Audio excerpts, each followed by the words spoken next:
Hi, I'm Timothy Young with Food for Thought. We're creators of organic gourmet specialty foods here in Honor, Michigan. If you're anything like me, you end up with a surplus of vegetables at one time or another in the summer, whether you plant too many beets or you get over enthusiastic at the farmer's market, which I often do.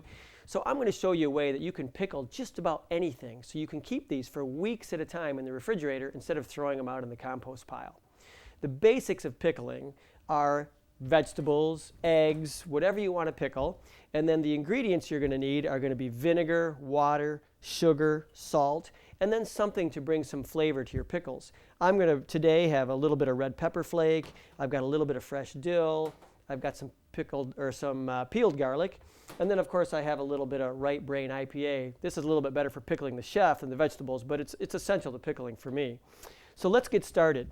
Essentially, you take your sugar, which again, this is an organic fair trade sugar that we use here at Food for Thought for our jams.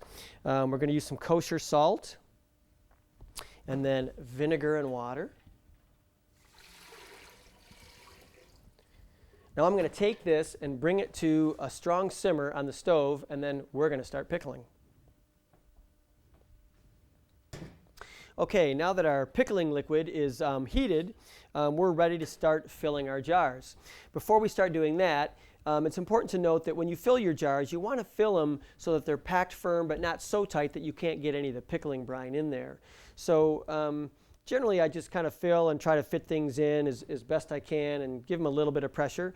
And you don't want to fill the jar too high because you have to submerge whatever you're pickling entirely in the pickling brine. So there we go. Those are ready to go. We've got one with peppers, one with eggs, and one with a mix of vegetables. This is a canning funnel. They come in handy, but they're certainly not necessary. You just basically got to transfer the pickling brine into the jar. And again, you want to fill it up until the vegetables are covered and completely submerged.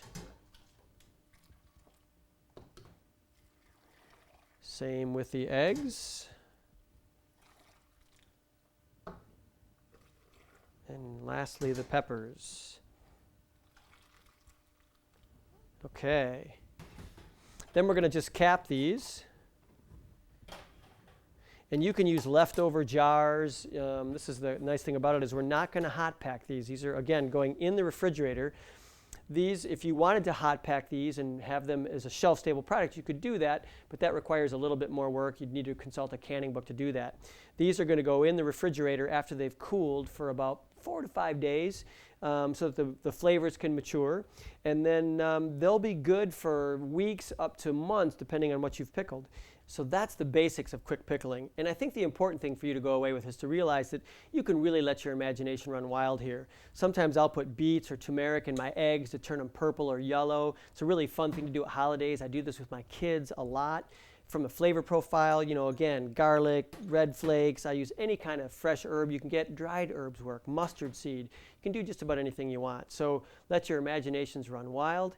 And this is Timothy Young with Food for Thought. Happy pickling.